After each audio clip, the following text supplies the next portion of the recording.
আল্লামা মামুনুল হকের বিরুদ্ধে কথা বলতেছে। তিনি এই বক্তব্য দেওয়ার পরে বাংলাদেশের প্রত্যেকটি জেলায় বিভাগে তার তাফসীর মাহফিলগুলো 144 ধারা জারি করতেছে। যদি আন্ডা ডিম এক হয়, লাউ আর কদু এক হয়, মূর্তি আর ভাস্কর্য এক। এরা আলেম নামের কলঙ্ক। আমরা উড়ে এসে জুড়ে বসি নাই, আমরাও এই দেশের নাগরিক। আমাদেরও কোরআনের পক্ষে কথা বলার অধিকার আছে। এই অধিকার কেউ খণ্ডন করতে পারবে না।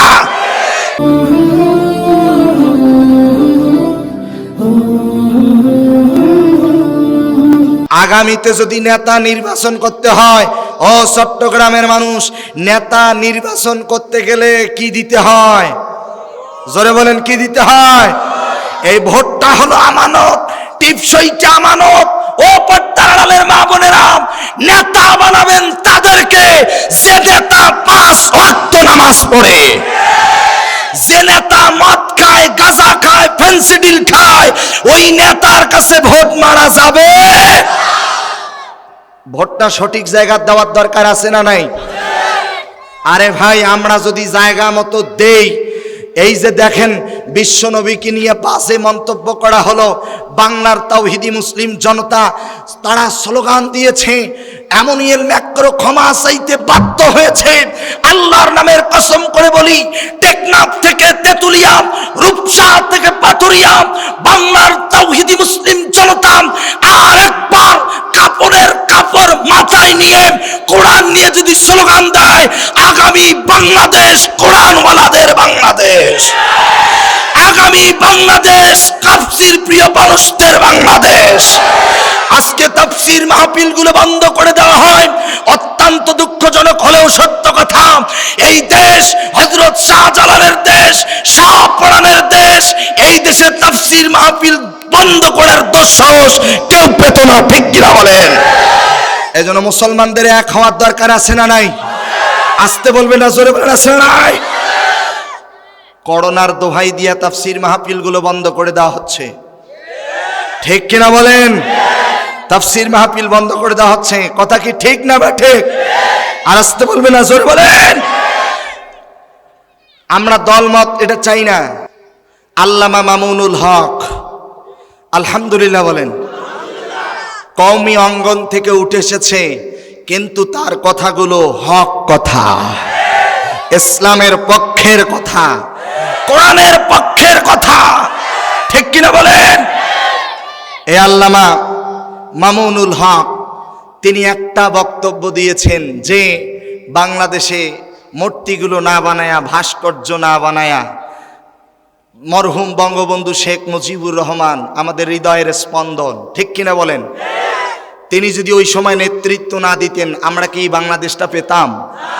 কথা বলেন না কেন?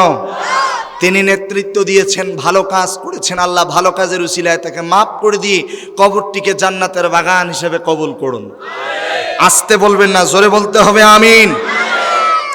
তা আল্লামা মামুনুল হক তিনি বলেছেন যে মূর্তি বানা যাবে না, ভাস্কর্য বানা যাবে না।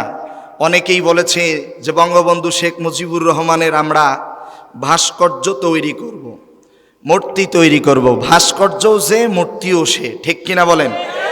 আজকে আমি দেখলাম ওলামা সমিতি কিছু গাঁজাখোর, যেখানে টাকা সেখানেই সমর্থন, কথা বলেন না কেন? যখন যার তখন তার, যখন যে দল ক্ষমতায় এসে ওই দলের পিছে গিয়ে স্লোগান দেয়। আসতে বলবে না, জোরে বলেন। যুগে যুগে ইসলামের বিরোধিতা করেছে 4 শ্রেণীর মানুষ। আসতে বলবেন না, জোরে বলেন, কয় শ্রেণী? তার মধ্যে এক শ্রেণীর হলো রাষ্ট্রীয় শক্তি, আর একটা হলো ধনী শ্রেণীর মানুষ, আর একটা হলো মুরব্বি টাইপের মানুষ, 4 নম্বরে হলো কিছু আলেম। এরা আলেম নামের কলঙ্ক।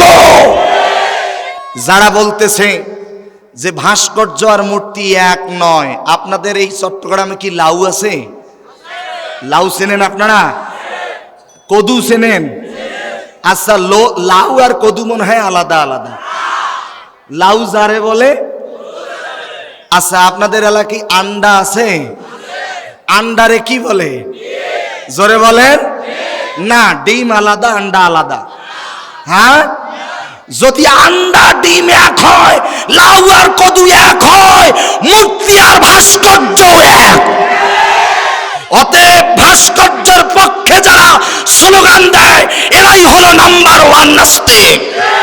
আসতে বলবেন না, জোরে বলেন। আমরা কি মূর্তির পক্ষে না বিপক্ষে? জোরে বলেন।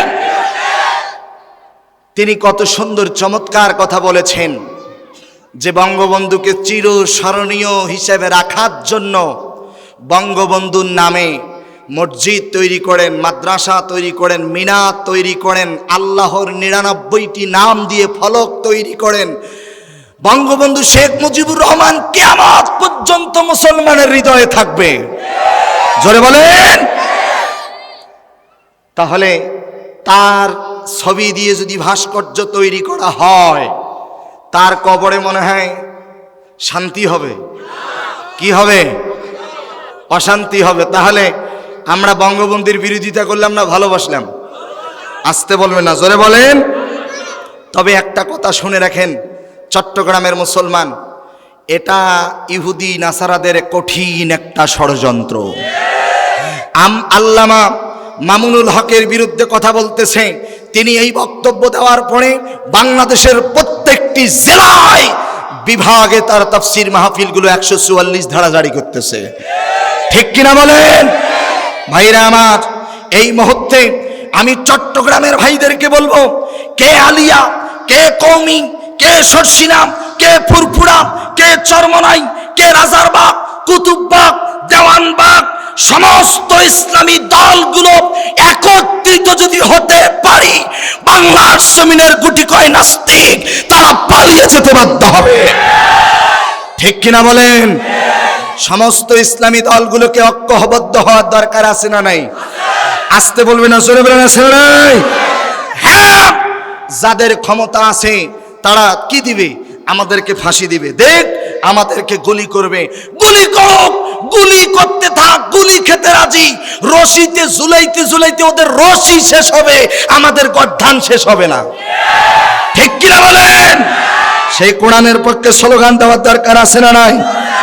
ভাস্কর্যের পক্ষে না বিপক্ষে? হ্যাঁ, ভাস্কর্যের নামে আজকে নেতার মূর্তি তৈরি করা হয়। হ্যাঁ, আচ্ছা দেখেন, নেতার মূর্তি তৈরি করলে কি হবে? একটু মনোযোগ, ঠান্ডা মাথায় শোনেন। নেতার মূর্তি তৈরি করে নেতার মূর্তির কাছে গিয়া সেজদা দিবে, এরপরে মালা পড়াইয়া দিবে। নাউজুবিল্লাহ বলবেন না? এটা কি ইসলাম সমর্থন করে? হ্যাঁ, আমরা বঙ্গবন্ধু শেখ মুজিবুর রহমানের নামে যদি মসজিদ তৈরি হয়, কেয়ামত পর্যন্ত আল্লাহর নামের কসম করে বলি, 3টা আমল কেয়ামত পর্যন্ত জারি থাকবে। নেক সন্তান, নেক আমল, সাদাকাতুন জারিয়া। মসজিদ যদি তৈরি হয় তার নামে, এই মসজিদে যতদিন নামাজ হবে ততদিন পর্যন্ত তার কবরে সওয়াব যাবে কিনা? আসতে বলবেন না, জোরে বলেন, যাবে কিনা? তাহলে আমরা মসজিদের পক্ষে না মূর্তির পক্ষে? হ্যাঁ, একদল লোক বলছে, তারা বলছে যে কোনো আলিম, কোনো বক্তা, কোনো আলেম ওলামা যদি ভাস্কর্যের বিরুদ্ধে কথা বলে তাহলে আমরা তাদের গর্দান কেটে ফেলবো। আসতে বলবেন না, জোরে বলেন। আমার প্রিয় ভাইরা, এই স্লোগানগুলো যারা দিচ্ছে তারা নাস্তিক। জোরে বলেন, তারা কি? আসতে বলবেন না, জোরে বলেন। নাস্তিক।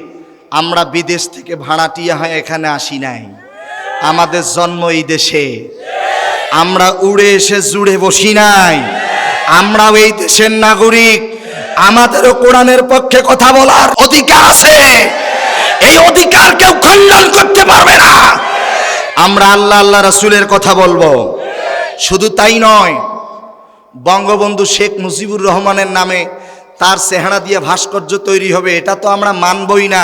যদি নেতাদের নেতা, প্রিয় নেতা, বিশ্ব নেতা জনাবে মোহাম্মদুর রাসূলুল্লাহ সাল্লাল্লাহু আলাইহি সাল্লাম এর নবীর নাম দিয়েও যদি ভাস্কর্য তৈরি করে, আমরা মুসলমান তাদেরকেও সাথ দেব না। আসতে বলবেন না, জোরে বলেন, ঠিক না ঠিক?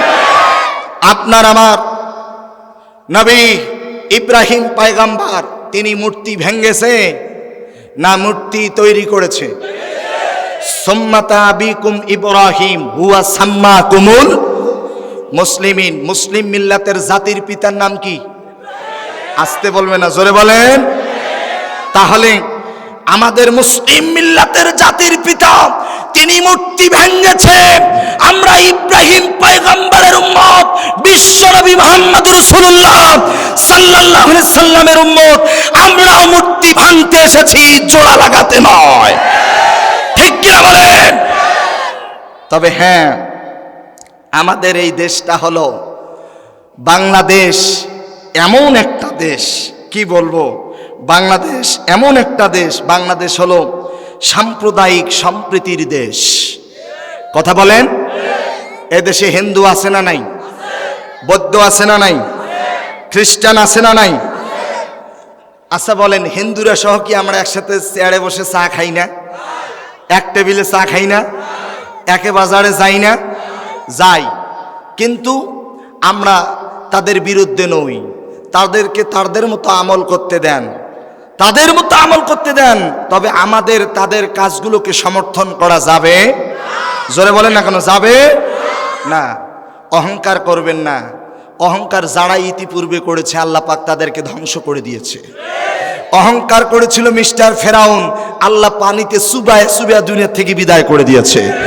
অহংকার করেছে মিস্টার নমরুদ, ল্যাংড়া মশা দিয়া জুতার বাড়ি খাওয়ায়া, ঝাঁটার বাড়ি খাওয়ায়া দুনিয়ার থেকে বিদায় করে দিয়েছে। যুবকের মতো কথা বলেন, ঠিক? সেই আল্লাহ আজও আছে না নাই? আসতে বলবেন না, জোরে বলেন, আছে না নাই? আমার প্রিয় ভাইরা, আমরা বাংলাদেশ যেহেতু সাম্প্রদায়িক সম্প্রীতির দেশ, আমরা একে টেবিলে খাই, একে বাজারে যাই, একে বাজারে খরচ করি, অতএব তাদের সাথে আমাদের কোনো হিংসা বিদ্বেষ আছে নাকি? ইসলামে উদারতা আছে না নাই? এ ভাই, পেছনের ভাইরা কথা বলেন না কেন, উদারতা আছে না নাই? আছে। তাদের সাথে আমাদের কোনো হিংসা আছে? কোনো বিদ্বেষ আছে? না। আল্লাহর নবীকে আল্লাহ তাআলা বলেছেন যে আল্লাহর বক্তব্য, আল্লাহ কখনো কাউকে ইসলাম চাপাইয়া দেয় না। দেয় নাকি? দেয় না। আল্লাহ তাআলা বলেন, ফাযাক্কির ইন্নামা আনতা মুযাক্কির লাস্তা আলাইহিম বিমুসাইতির। আল্লাহু আকবার বলেন। আর একটু জোরে বলেন, আল্লাহু আকবার। হ্যাঁ নবী, আপনাকে উপদেশ দেওয়ার জন্য পাঠাইছি, আপনি উপদেশ দেন। আপনি জোর করে কাউকে কিছু চাপায়া দেন না। কথা কার? ইন্নামা আলাইকাল বালাগ ওয়া আলাইকাল হিসাব। ঘোষণা কার? ইন্নামা আলাইকাল বালাগ ওয়া আলাইকাল হিসাব। হে নবী, আপনি মুহাম্মাদুর রাসূলুল্লাহ সাল্লাল্লাহু আলাইহি সাল্লামের উপরে আপনার দায়িত্ব হলো দাওয়াত পৌঁছে দেওয়া।